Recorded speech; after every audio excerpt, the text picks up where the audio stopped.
네덜란드 속담에 돈으로 집은 살 수 있어도 가정은 살 수 없습니다라는 말이 있습니다. 안타까운 현실이지만 우리 주변에 있는 어떤 사람들을 보면 집에 사는 사람도 있고 가정에 사는 사람도 있습니다. 집에서 살아가는 사람들은 더위나 추위, 강한 비바람과 폭풍우는 막을 수 있지만 건강한 인격과 사회성을 가진 존재로 세워지기는 어렵습니다.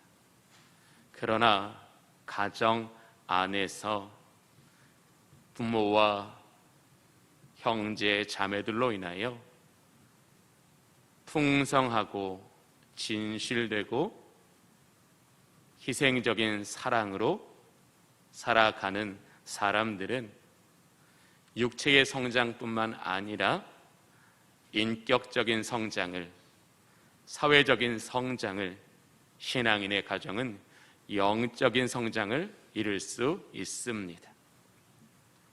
우리가 이 세상에서 우리의 삶이 아름답고 형통케 되어지는 것은 바로 성장에 달려 있습니다. 이 한 사람이 육에 속한 성장에만 머물러 있다면 그 사람은 자신의 인생만 소중하고 육신의 몸으로 살아가는 것에만 급급할 것입니다. 그러나 인격적인 성장, 정서적인 성장, 신앙적인 성장을 온전히 이루는 사람은 하나님께서 창조하신 하나님의 형상을 따라 하나님께서 창조하신 이 창조 세계 속에 형제를 사랑하고 땅을 회복하며 하나님의 충만한 영광으로 삶을 살아갈 수 있을 것입니다. 즉 우리가 집에서 사느냐 가정에서 사느냐에도 확실한 차이가 있는 것처럼 우리가 육으로 사느냐 영으로 사느냐에도 우리가 도저히 상상할 수 없을 만큼의 큰 차이가 있다라는 것을 성경은 저와 여러분에게 말씀해 줍니다. 하나님은 사람을 하나님의 형상, 곧 자기 형상대로 창조하셨다라고 말씀하고 있습니다. 저와 여러분에게는 보이는 것에도 하나님의 형상이 있지만 우리가 그 깊이를 알 수 없을 만큼 깊고 넓은 우리의 내면에 하나님의 형상대로 지음받은 것이 있는 줄로 믿습니다. 여러분도 믿으십니까? 여러분은 하나님의 형상대로 지으심을 받았습니까? 여러분의 안에 하나님의 형상이 가득하여 충만하십니까? 이게 너무나 중요한 사실입니다. 내가 하나님의 형상대로 지으심을 받았고 내가 그 하나님의 형상을 따라 살아갈 때에 창세기 1장 28절은 하나님께서 우리에게 넘치도록 풍성한 복을 부어주셨다라고 말씀하고 있습니다. 생육하는 복을 주셨습니다. 번성하는 복을 주셨습니다. 땅에 충만하는 복을 주셨습니다. 땅을 정복하는 복을 주셨습니다. 땅을 다스리는 복을 주셨습니다. 우리가 하나님의 형상을 따라 이 세상을 살아가게 될 때에 그 하나님의 형상성 안에는 도저히 우리의 생각과 사고로는 감당할 수 없을 만큼의 그 무한하신 하나님의 은총과 선물이 있다라는 것입니다. 그런데 우리가 그 하나님의 형상대로 지음을 받았으나 우리는 죄로 인하여 그 하나님의 형상대로의 삶을 잃어버리고 육에 속한 자 되어 죄와 불의 가운데 살고 있었습니다. 하나님은 그러한 저와 여러분을 불쌍히 여기시고 긍휼히 여기시사 그의 외아들 예수 그리스도의 그 십자가의 보혈의 피로 저와 여러분의 모든 죄를 사하여 주시고 하나님의 자녀 삼아 주셨습니다. 그 하나님의 구속과 자녀 삼으심의 본질이 무엇입니까? 바로 우리가 하나님의 형상을 따라 지음받은 존재로서 하나님의 형상대로의 삶을 살게 하시기 위해서 저와 여러분을 그의 아들의 피로 구원하여 주셨다라는 것입니다. 근데 연약한 우리의 인생이 그러면 하나님의 형상대로 살아가는 것이 무엇인지를 모르실까 두려워. 하나님은 저와 여러분으로 하여금 하나님의 형상대로의 삶을 알고 행하게 하시기 위해서 말씀과 성령을 선물로 주셨습니다.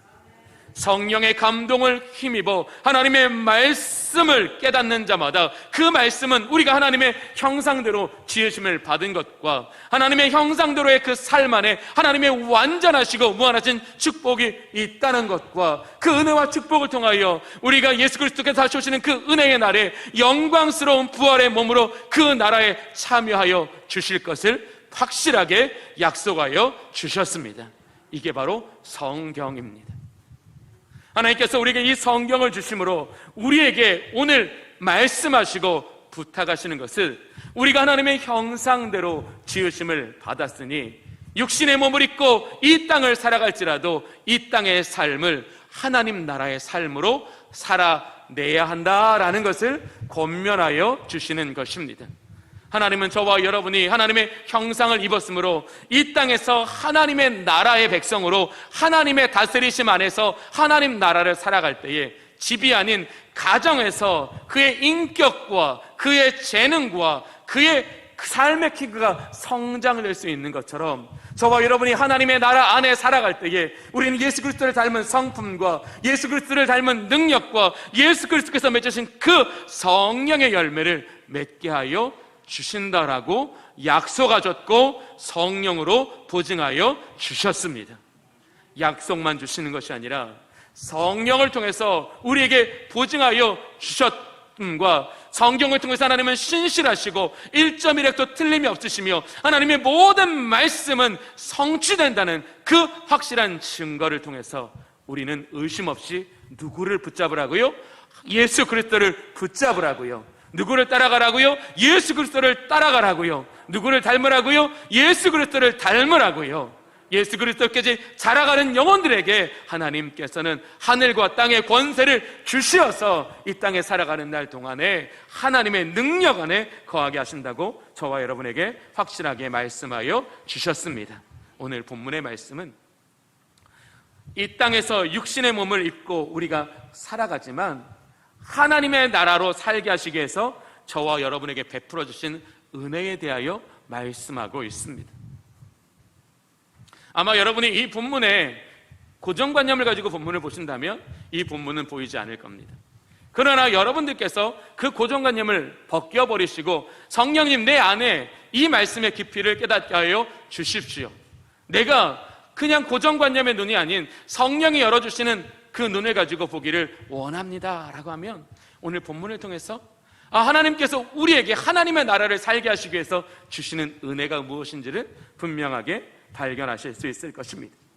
오늘 본문을 보면 베드로의 직업은 어부입니다. 그리고 본문 2절을 보시면 베드로와 그의 일은 밤이 새도록 고기를 잡고 이제 동틀녘쯤 그 조기 잡는 것을 마치면서 그물을 씻고 있었습니다. 바로 그때 예수님께서는 시몬과 그의 일행에게 다가가셔서 육지에서 배를 조금 더 떼라고 요청하셨습니다. 그리고 예수님은 배에 앉아 무리들을 가르쳐 주셨습니다. 말씀을 마치신 후 예수님께서는 시몬을 향하여 깊은 데로 가서 거기에서 그물을 내려 고기를 잡으라라고 말씀하여 주셨습니다. 베드로는 지난밤에 그가 이 갈릴리를 손바닥 보듯이 잘 알고 있고 그 누구보다 고기 잡는 노하우를 가지고 있는 사람이었지만 밤새도록 한 마리도 잡지 못했다라는 것은 이제 예수님이 명하시는 그 순간에도 자신의 지식과 자신의 경험을 근거로 할 때는 한 마리도 잡을 수 없다라는 확신 같은 것이 그 안에 내재되어 있었을 것입니다. 그러나 오늘 본문을 보십시오. 베드로가 예수님의 말씀에 순종하여 그물을 내렸더니 그물이 찢어졌더라라고 말씀하고 있습니다. 자신의 힘으로는 그것을 감당할 수 없어 주변의 동료들을 불러다가 겨우 그것을 건져냈는데 그 양이 2배에 가득 차고도 남았다라고 분명하게 말씀하고 있습니다. 베드로는요, 자기가 하루 저녁 동안 고기를 잡을 수 있는 그 양을 이미 알고 있었습니다. 왜? 수십 년의 경험을 하다 보면 이 절기에는, 이 온도에는, 이 시기에는 아무리 많이 잡아봤자 이 정도다라는 데이터를 가지고 있다라는 것입니다. 그런데 오늘 정말로 자기가 예상하지 못한 곳에, 그곳에 그물을 내렸더니 이 베드로는 자기가 상상할 수도 없을 만큼의 놀라운 고기를 잡는 기적을 경험하게 되었습니다. 성경에는 많은 곳에서 기적을 보여주십니다. 성경에서 왜 기적을 보여주시는지 그것을 몇 가지만 말씀드리면, 첫 번째, 하나님께서 저와 여러분에게 기적을 나타내시는 것은 하나님의 성품을 알게 하시기 위해서다라는 것입니다. 하나님이 그 택한 백성을 얼마나 사랑하시는지, 그 택하신 백성에게 얼마나 자비와 긍휼과 인애가 무한하신지 그 하나님의 성품을 보여주시기 위해서 하나님은 기적을 베풀어 주십니다. 두 번째, 하나님의 능력을 보게 하시기 위해서 기적을 베풀어 주십니다.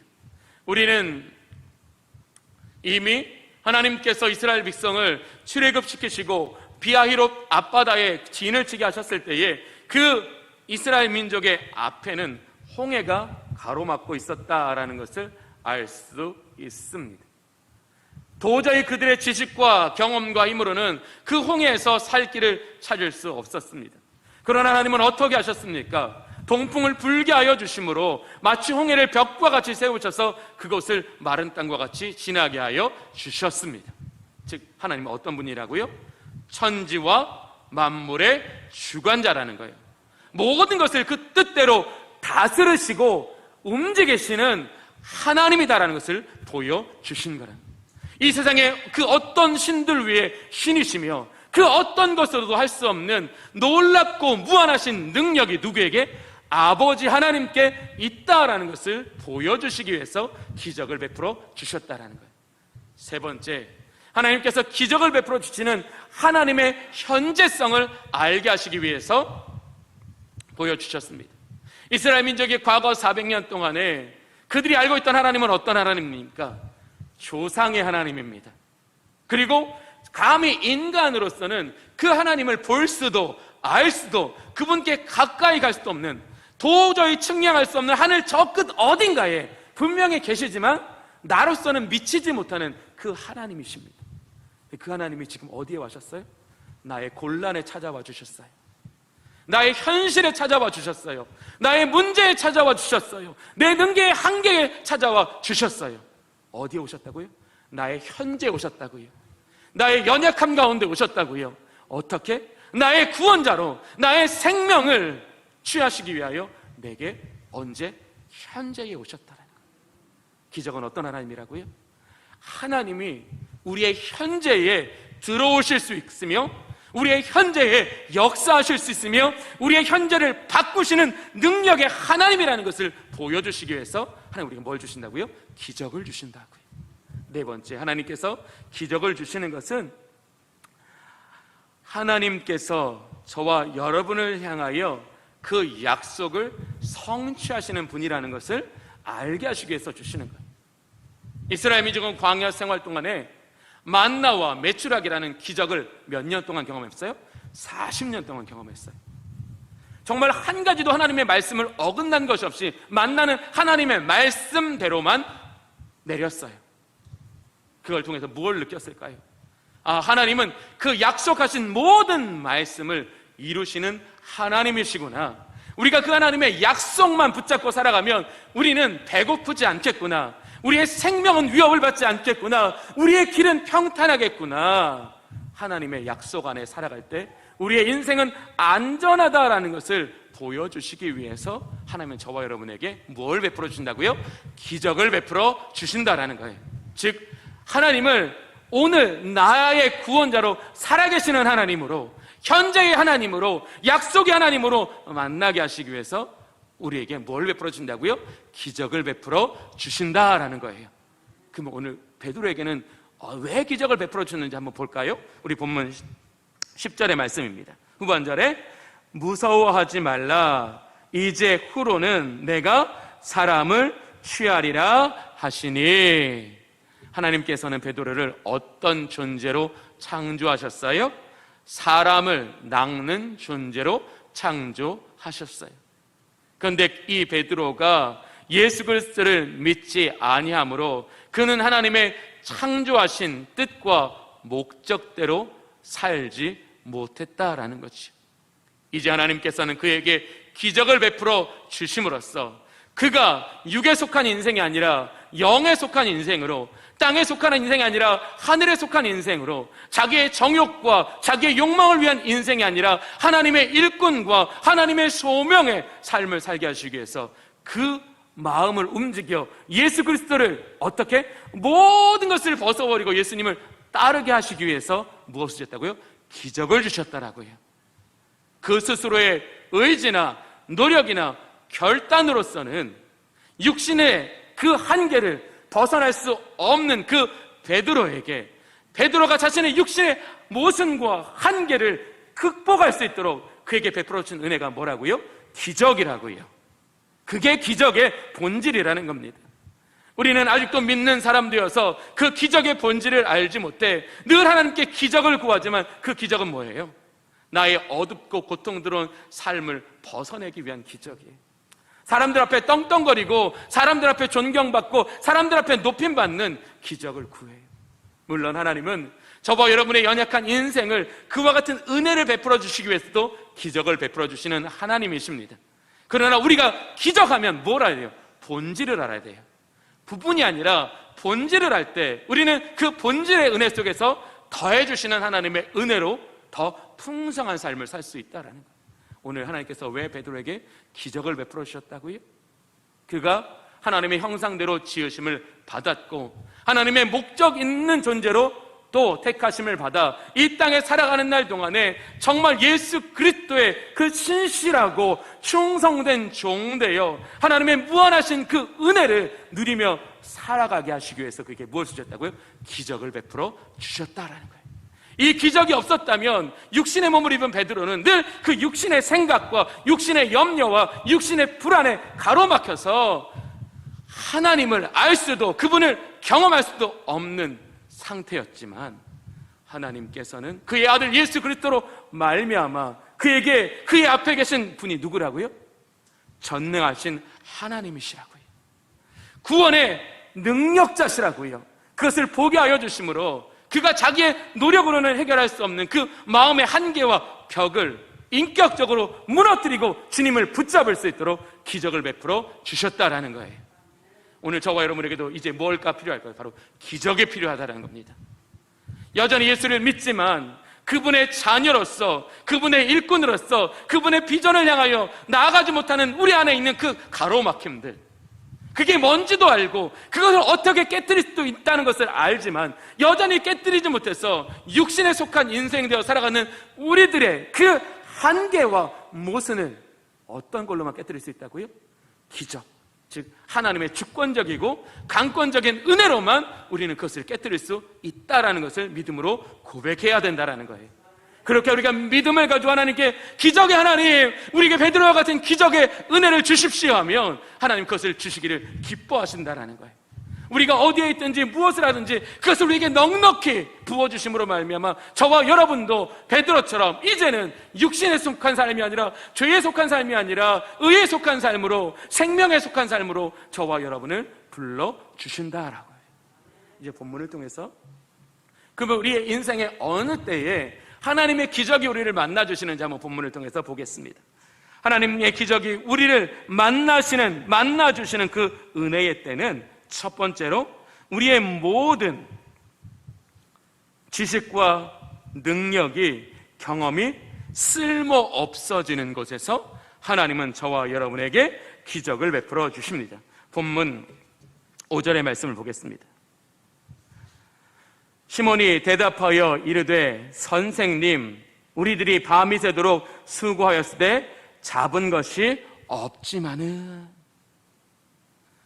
이 평생 업으로 갈릴리에 대한 분명한 노하우를 가지고 있는 이 베드로는 자기의 노력과 자신의 지식과 자신의 경험으로 한 마리의 물고기도 잡지 못했습니다. 아, 나는 내 인생을 책임질 수 없구나. 내 능력으로는 이 세상을 이기며 살아갈 수 없겠구나. 그렇게 나의 존재가 미약하여 나 스스로를 신뢰할 수 없는 그곳에 하나님께서 그의 아들을 통하여 무엇을 베풀어 주세요? 기적을 베풀어 주시니, 기적을 통해서 하나님이 우리의 생명이시고 하나님이 우리의 구원이시고 하나님의 능력이심을 우리에게 보게 하여 주심으로써 내가 미워지고 내가 가장 초라할 것이 없는 그때에 우리는 어떻게 돼요? 예수를 가장 강하게 붙잡을 수 있는 거예요. 그래서 우리는 하나님의 타이밍을 신뢰하라는 거예요. 우리는 믿음 좋을 때 기적을 주실 거라고 생각하지만 성경은 뭐라고 말해요? 우리의 지식이 쓸모없고 우리의 능력이 쓸모없고 우리의 경험이 쓸모없어서 나조차도 나를 사랑할 수 없고 나조차도 나를 신뢰할 수 없는 그곳에서 우리가 더 이상은 육체에 속한 자 되어 이 세상에 썩어질 것으로 우리의 인생을 낭비하지 아니할 수 있도록 하나님은 우리에게 기적을 베풀어 주셔서 우리가 예수 그리스도의 손을 의지하고 예수 그리스도의 능력을 붙잡고 살아갈 수 있도록 저와 여러분의 인생을 도와주신다라는 것입니다. 오늘 본문을 보면 베드로의 변화를 이렇게 설명할 수 있어요. 5절에 보세요. 시몬이 대답하여 이르되 선생님이라고 예수님을 뭐라고 부르고 있어요?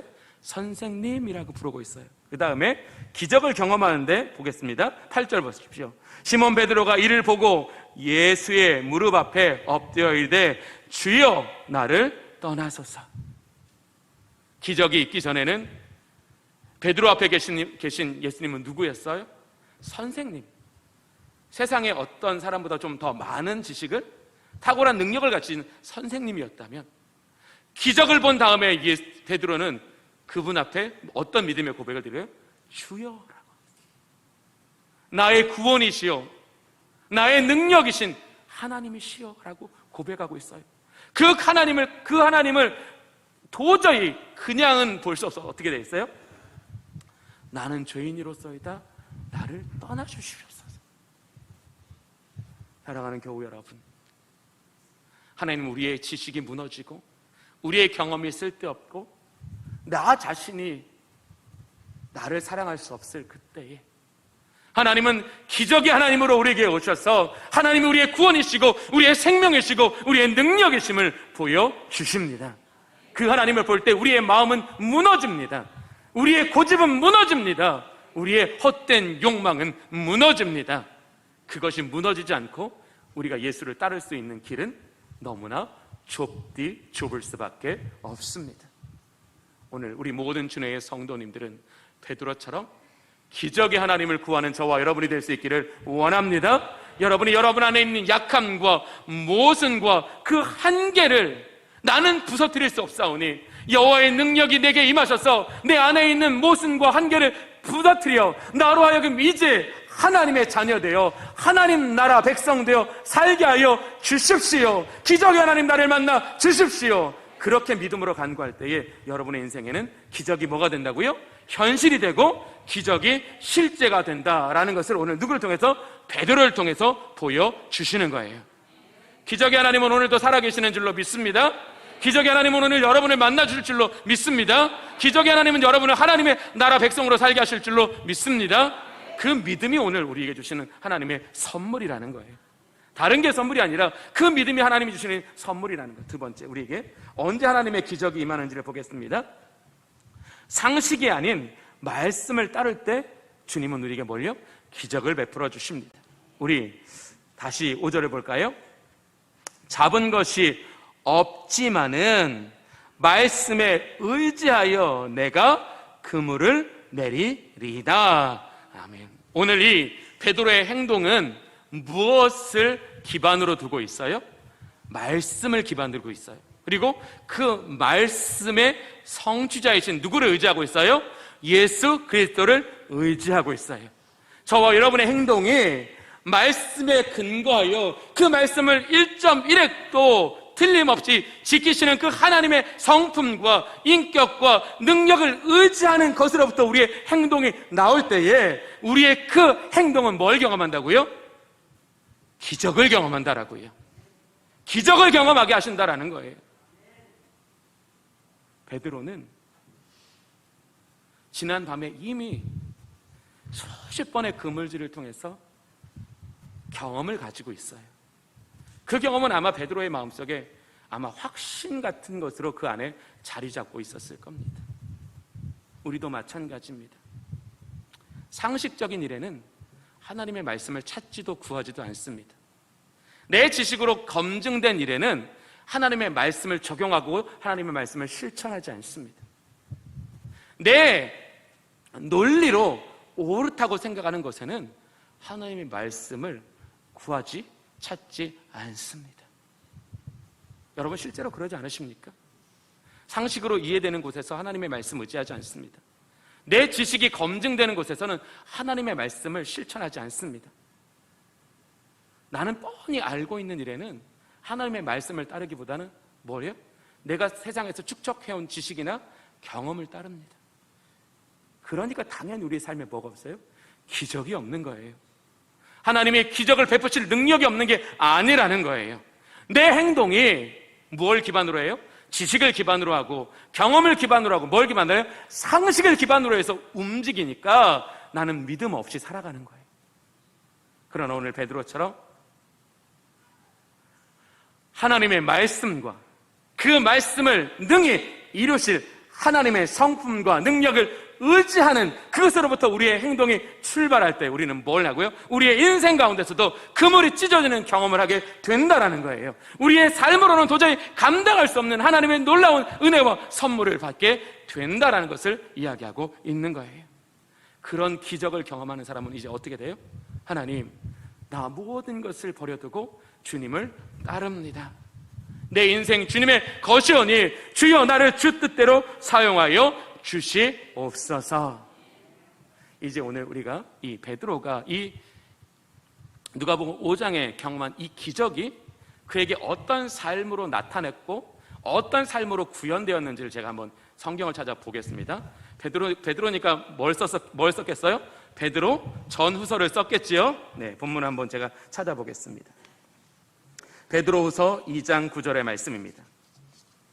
한번 찾아보실래요? 네, 베드로후서 2장 9절의 말씀입니다. 2부 예배 때는 안 찾았는데요. 한번 찾아보시는 게 좋을 것 같아요. 베드로후서 2장 9절의 말씀입니다. 우리 신약성경 2장 9절이 아니네요. 제가 베드로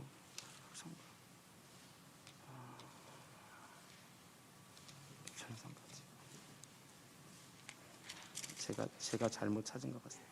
네, 이 전서 2장 9절입니다. 베드로전서 2장 9절입니다. 자, 베드로전서 2장 9절과 10절 우리 함께 한 목소리로 하나님 말씀 봉독해 볼게요. 시작. 그러나 너희는 택하신 족속이요 왕같은 제사장들이요 거룩한 나라요 그의 소유가 된 백성이니 이는 너희를 어두운 데서 불러내어 그의 기이한 빛에 들어가게 하신 이의 아름다운 덕을 선포하게 하려 하심이라. 너희가 전에는 백성이 아니더니 이제는 하나님의 백성이요 전에는 긍휼을 얻지 못하였더니 이제는 긍휼을 얻은 자니라. 아멘. 기적을 통해서 베드로가 그의 모든 것을 버려두고 예수를 따를 때에 그의 인생에 무엇이 구현됐어요? 택하신 족속의 삶이 구현됐어요. 왕같은 제사장의 삶이 구현됐고 거룩한 나라로서의 인생이 구현됐고 그의 소유된 백성으로서의 삶이 그 안에 이루어졌다라는 거예요. 오늘 10절에 말합니다. 전에는 백성이 아니더니 전에는 긍휼을 얻지 못하였더니 기적을 통하여 내가 나의 구원자 되시는 예수 그리스도를 모든 것을 버려두고 따를 때에 우리에게 어떤 은혜가 있다고요? 하나님의 백성 되는 은혜가 있었고 우리의 평생의 긍휼하심의 은혜가 넘쳤다라고 이야기하고 있습니다. 이게 바로 베드로에게 기적을 주신 목적이에요. 그에게 기적을 주시는 것은 이 땅에서 잘 먹고 잘 살라고 하는 것이 아니라 이 땅을 하나님의 형상대로 지으심을 받은 하나님의 백성 되어 하나님의 나라로 살아가게 하시기 위해서 기적이라는 은혜를 베풀어 주셨다라는 겁니다. 오늘 우리 모든 주님의 성도님들에게도 베드로와 같은 이런 은혜가 있으시기를 원합니다. 여러분에게도 하나님의 그 기적의 문을 통과하여 모든 것을 벗어버려 예수님을 따름으로 말미암아 하나님의 택하신 족속이요 왕같은 제사장이요 거룩한 나라요 그의 소유된 백성 되어 살아가는 우리 모든 주의 성도님들 되시기를 간절히 축복합니다. 기도하겠습니다. 좋으신 아버지 하나님, 연약한 우리의 인생은 육신 속에 거하여 늘 하나님 아버지 앞에 아는 것과 믿는 것으로서 하나님 나라를 살지 못하는 것을 주여 불쌍히 여겨 주시옵소서. 하나님, 우리도 나를 깨뜨릴 수 없는 이 한계와 모순을 주여 긍휼히 여겨 주시어서 하나님 기적의 하나님 우리를 만나 주시옵소서. 우리를 깨뜨리사 우리가 낸 베드로처럼 모든 것을 버려두고 예수를 따르게 하여 주시옵소서. 예수를 따름으로 하나님의 형상대로 지으심을 받아 이 세상을 하나님의 나라로 살게 하여 주시옵소서. 예수 그리스도의 이름으로 기도하옵나이다. 아멘.